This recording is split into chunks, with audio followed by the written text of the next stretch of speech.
one of the biggest struggles that I see today, and I know like this is a personal problem that I struggle with all the time, is, you know, so many of us are working from home now, or remote working is so trendy or whatever.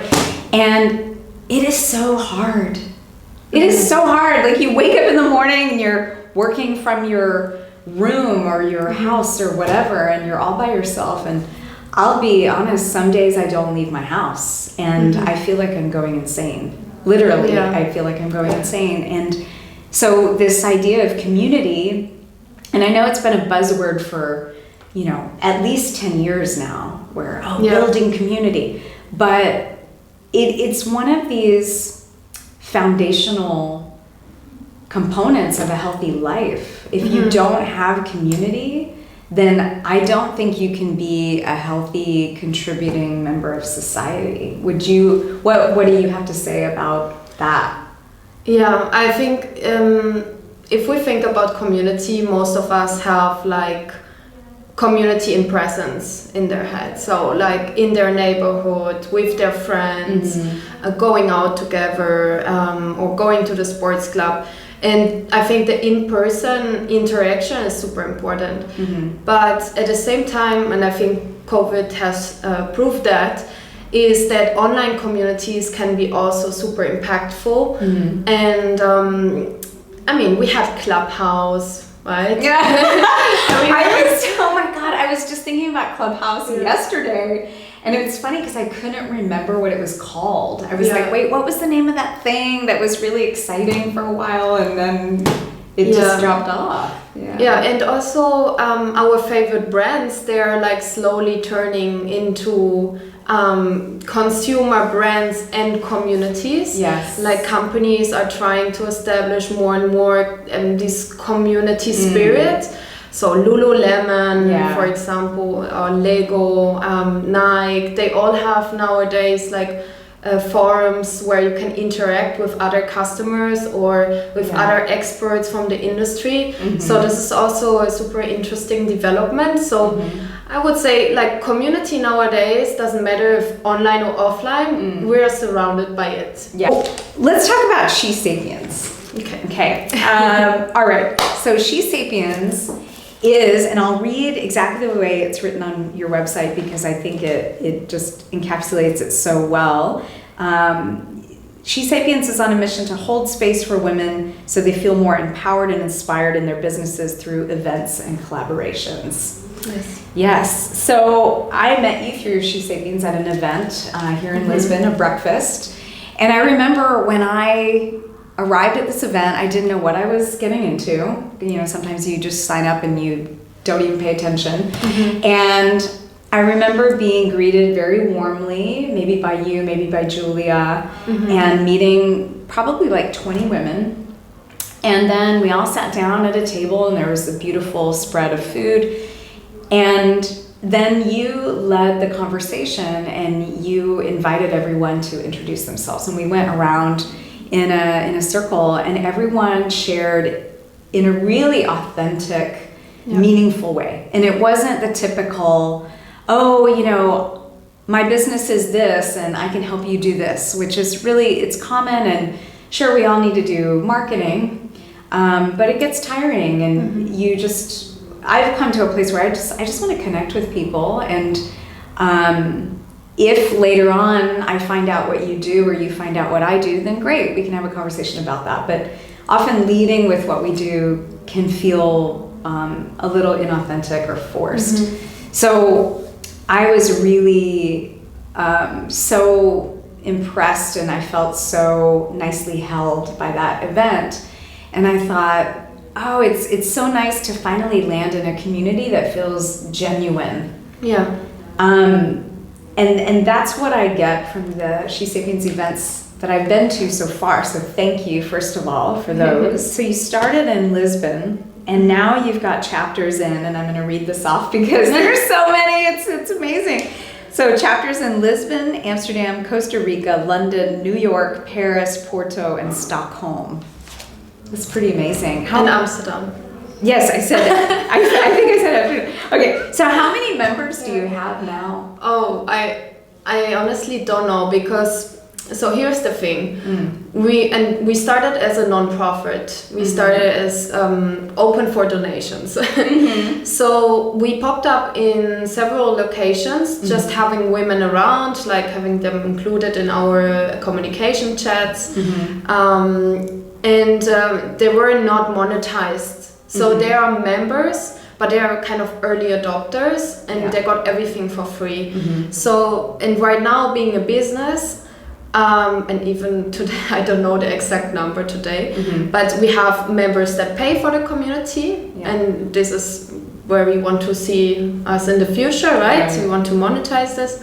But we also have a bunch of people that are not paying because they're there since the beginning. So if I would count all of them, I would say like 2,000 maybe. Okay, yeah, so I mean, as far as I can see, it's still just the beginning, right? Because so the events, I mean, the Shesapiens was built on these events and collaborations, like that's in your mission statement. So you've got the Female Founders Breakfast. And I went to the Conscious Breakfast the other day, where we had a sound bath first thing in the morning, which made me a little anxious, I have to say, because I was like, I have so much to do. But it was amazing. It was a beautiful event. What are some of the other events that you have for members?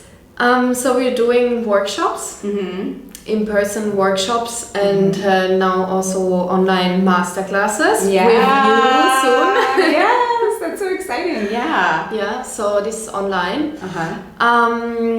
And then we had some different kind of special events that we collaborated with other organizations. We did, for example, a beach cleanup. We attended an event for mothers and entrepreneurship.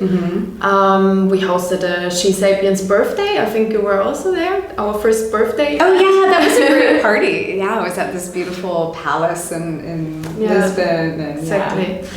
And now we're hosting the International Women's Weekend in March. Yes, okay. Yeah, I won't be here for that, but it looks amazing. Yeah, and I want to make a special plug for the masterclasses because right now, Bryony McKenzie is doing the first one. Bryony McKenzie is also, she's a coach of mine, and she coaches women entrepreneurs in their businesses. And then I'm teaching a masterclass in late March, mid-April, about sales mastery, so communication skills and sales. So all the skills that women entrepreneur, I mean, any entrepreneur needs, but if you're a woman entrepreneur, this is a great vehicle for learning. So obviously the Shesapiens community is growing. Why do you think the message that you have for this community, why do you think that's resonating so much right now? That's an interesting question, and it's an important one. I would say because we're redefining what entrepreneurship really means. And by that I mean that the traditional view and outlook on entrepreneurship is like that you have to hustle 24/7, that you have to maybe join an incubator, that you have to get VC funds. And all of this is not true anymore, and it shouldn't be like that, because a lot of people, unfortunately, they find themselves on a path that is super toxic and unhealthy.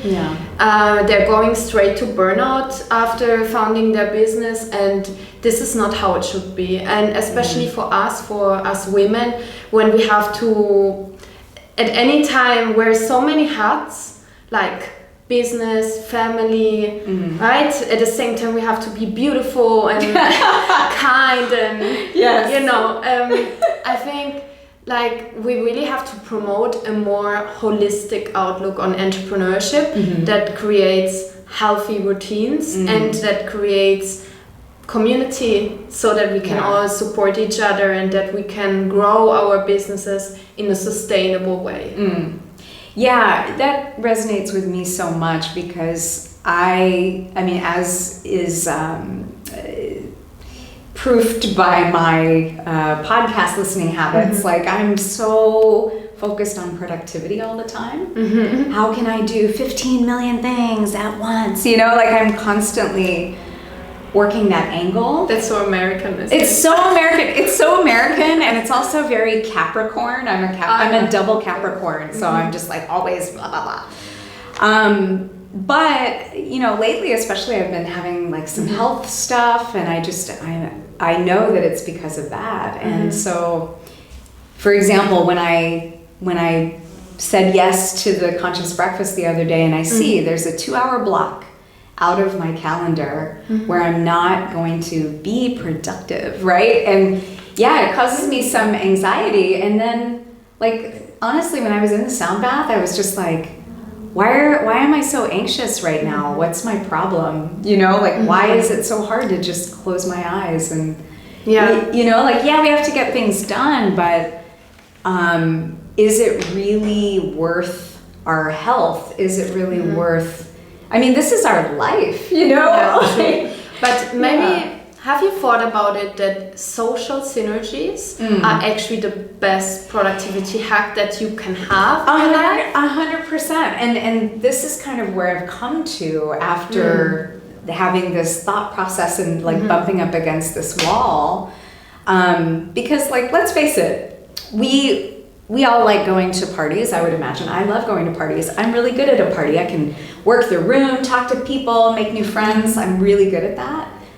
And business is built on relationships. And I think I forget that often. And so I'm always like behind my computer or creating content, and I forget about the relationships that are necessary to make the business sustainable. So, yeah. I think, you know, you can go to 100 networking events per week as long as the people you encounter there share the same values. This is the important thing. Because if you think about your life and juggling so many projects at the same time, you want to create social synergies with people that have all the same values.